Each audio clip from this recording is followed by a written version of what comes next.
Hello everyone, welcome back to this channel. In this video, I'm going to show you how to add a shy emotion effect on CapCut apps. Now let's get started. First, after you open your CapCut apps, you just click on the effect at the bottom. And after this, you can click on the body effect. And at the menu, you can swipe until you can see emotion.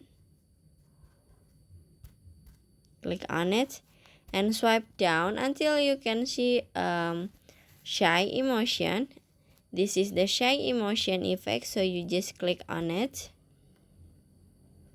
And after this, you can click check icon at the bottom, check icon in here.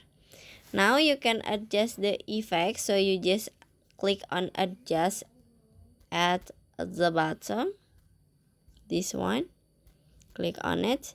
You can adjust for the background opacity, and for the sticker it is shy like this.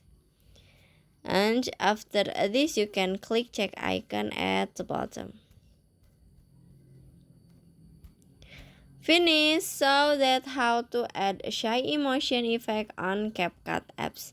I hope you found this video to be helpful. If you enjoyed the content, please consider like, comment, and subscribe down below. Bye bye.